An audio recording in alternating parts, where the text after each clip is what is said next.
বাংলাদেশের সাবেক প্রধানমন্ত্রী শেখ হাসিনার দেশে ফেরা নিয়ে নানা মহলে নানা ধরনের আলোচনা বাড়ছে। গত সপ্তাহে তিনি আওয়ামী লীগের নেতাকর্মীদের উদ্দেশ্যে দেয়া অডিও বার্তায় 6 মাসের মধ্যে দেশে ফিরছেন এমন বার্তা দেন। এরপর ভারতের 3টি গণমাধ্যমে প্রকাশিত ইমেল সাক্ষাৎকার প্রকাশিত হয়। সেখানে তিনি শিগগিরই দেশে ফিরছেন এবং তার দেশে ফেরা ও তার দল আওয়ামী লীগের বাংলাদেশের রাজনীতিতে ফেরার জন্য নীরবে প্রস্তুতি চলছে এমন তথ্যও জানান। তারপর বাংলাদেশের কয়েকটি গণমাধ্যমে খবর প্রকাশিত হয় আওয়ামী লীগ সভানেত্রী ভারত থেকে ফিরে বিচারের মুখোমুখি হতে চান। প্রশ্ন উঠেছে, একদিকে শেখ হাসিনার মৃত্যুদণ্ড থাকা, অন্যদিকে বাংলাদেশ সরকারের নির্বাহী আদেশে আওয়ামী লীগের কার্যক্রম নিষিদ্ধ থাকা সত্ত্বেও বাংলাদেশের এই সাবেক প্রধানমন্ত্রী আসলে কিভাবে ফিরবেন? কারণ এর সাথে আইনি, নিরাপত্তাজনিত ও রাজনৈতিক স্পর্শকাতর কিছু বিষয় জড়িত আছে, যেগুলোর সমাধান কোন একটি একক পক্ষের হাতে নেই। বিশ্লেষকরা মনে করেন, যেহেতু শেখ হাসিনা দিল্লিতে আছেন, তাই তার ফেরার ক্ষেত্রে ভারত সরকারের সম্মতি যেমন প্রয়োজন, তেমনি আইনসম্মতভাবে ফেরার জন্য বাংলাদেশ সরকারের কাছ থেকে ট্রাভেল পাস লাগবে। স্বাভাবিকভাবে প্রশ্ন দেখা দিচ্ছে, শেখ হাসিনা যে বাংলাদেশে ফিরে বিচারের মুখোমুখি হওয়ার কথা বলছেন, তাতে কি ভারত সরকারের সায় আছে?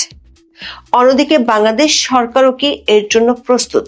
মানে শেখ হাসিনা ফিরলে নিরাপত্তাজনিত বিষয়টি নিয়ে বাংলাদেশের বর্তমান বিএনপি সরকার 7-5 ভেবে ফেলেছে। সংশ্লিষ্ট একাধিক সূত্র বলছে, শুধু বাংলাদেশ ও ভারত নয়, শেখ হাসিনা ও আওয়ামী লীগের ফেরার বিষয়টি তৃতীয় আরো একটি দেশের সাথে সংশ্লিষ্ট। মহাক্ষমতার সেই দেশটি কি তাহলে মধ্যস্থতাকারীর ভূমিকায় এরই মধ্যে নেমে গেছে? মৃত্যুদণ্ডের আদেশ মাথায় নিয়ে দেশে ফিরতে চান বাংলাদেশের সাবেক প্রধানমন্ত্রী শেখ হাসিনা এবং দেশে ফিরে বিচারের মুখোমুখি হতে চান তিনি। সবশেষ 23 মে, মানে আজকে, টাইমস অব বাংলাদেশের লিড নিউজ ছিল এটি। সেখানে দাবি করা হয়েছে, সম্প্রতি অনলাইন প্ল্যাটফর্মে শেখ হাসিনার সঙ্গে বৈঠকে অংশগ্রহণকারী এবং তার সঙ্গে সাক্ষাৎ করেছেন এমন একাধিক নেতা টাইমস অব বাংলাদেশকে বিষয়টি নিশ্চিত করেছেন। দলীয় প্রধানের দেশে ফেরা উপলক্ষে নেতাকর্মীদের প্রস্তুতি গ্রহণের জন্য বলা হয়েছে বলে আওয়ামী লীগের কয়েকজন নেতা জানিয়েছেন। আওয়ামী লীগের যুগ্ম সাধারণ সম্পাদক আফমা বাহাউদ্দিন নাসিম টাইমস অব বাংলাদেশকে বলেছেন, আওয়ামী লীগ সভানেত্রী শেখ হাসিনা দেশে দ্রুত সময়ে ফিরতে চান, সেজন্য যেসব প্রক্রিয়া গ্রহণ করা দরকার তা তারা করছেন। বাহাউদ্দিন নাসিম দাবি করেছেন, শেখ হাসিনা যেভাবে ভারত গিয়েছেন সেভাবেই বীর দর্পে দেশে ফিরবেন। টাইমস অব বাংলাদেশের পক্ষ থেকে প্রশ্ন রাখা হয়েছিল, এ ধরনের বক্তব্যের আসলে বাস্তবতা আছে নাকি কর্মীদের চাঙা করার কৌশল? এমন প্রশ্নের জবাবে বাহাউদ্দিন নাসিম বলেছেন, একটু অপেক্ষা করুন।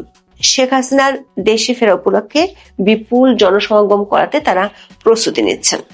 গত 20 মে শেখ হাসিনার সাথে সাক্ষাৎ করতে দিল্লি গিয়েছেন আওয়ামী লীগের কয়েকজন নারী নেত্রী। তাদেরকেও শেখ হাসিনা জানিয়েছেন তিনি শিগগিরই ফিরছেন এবং তার জন্য কূটনৈতিক পর্যায়ে প্রস্তুতি চলছে। দর্শক, এর আগে ভারতীয় 3টি সংবাদ মাধ্যমে শেখ হাসিনার ইমেল ইন্টারভিউ ছাপা হয়েছিল।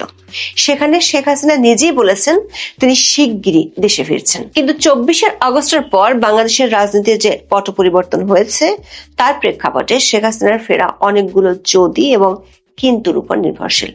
এর মধ্যে 2টি বিষয় জড়িত, একটি হলো তার দেশে ফেরা এবং আরেকটি হলো বিচারের মুখোমুখি হওয়া। দেশে ফেরার বিষয়টি সবার আগে, কারণ দেশে ফিরতে না পারলে বিচারের মুখোমুখি হওয়ার প্রশ্ন আসে না।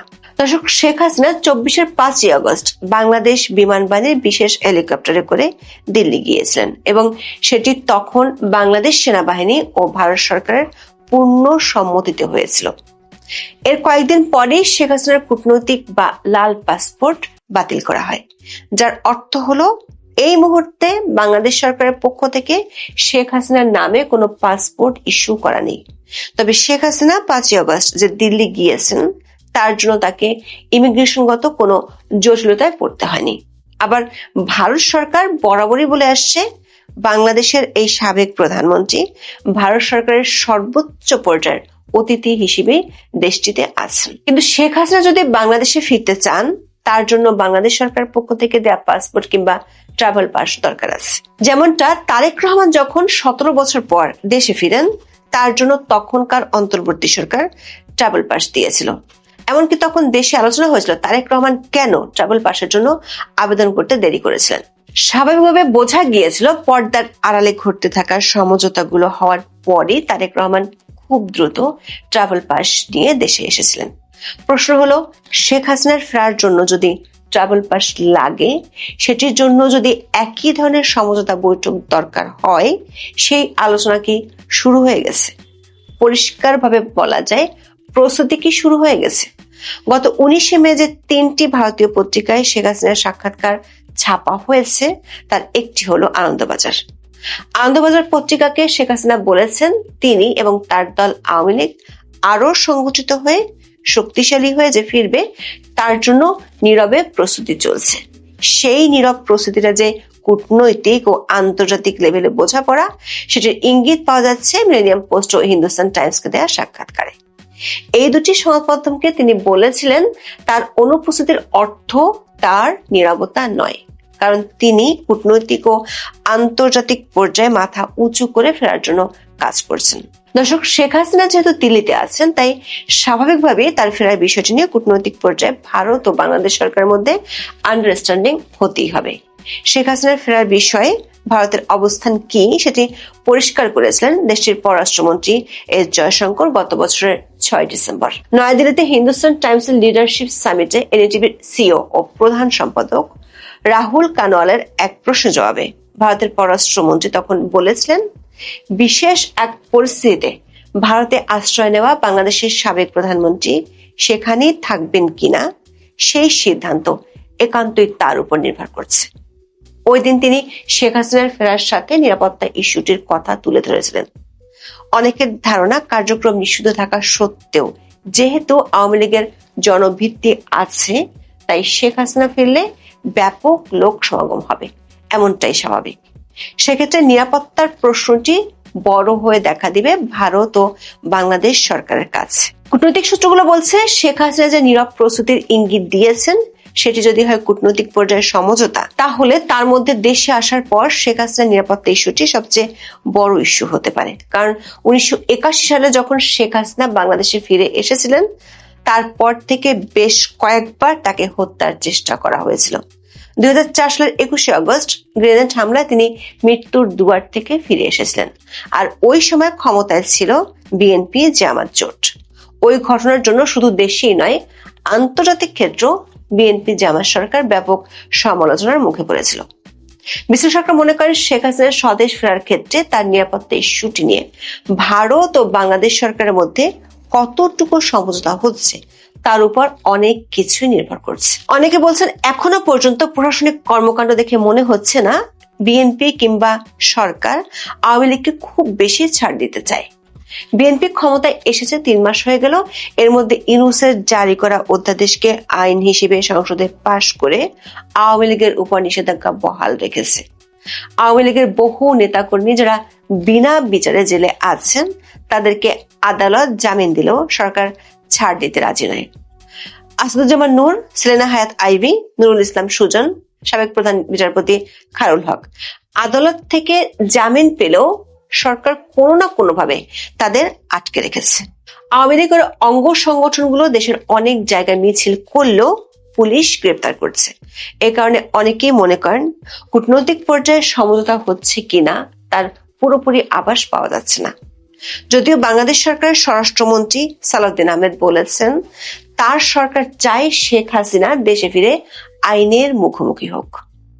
কূটনৈতিক সূত্রগুলো বলছে, শেখ হাসিনা দেশে যে ফিরতে চান সেটি ভারত সরকারকে নির্বাচনের পরে তিনি জানিয়ে দিয়েছিলেন। কিন্তু ভারত সরকার শেখ হাসিনাকে নিরাপত্তা নিষিদ্ধ না করে দেশে ফিরতে দিতে চান না।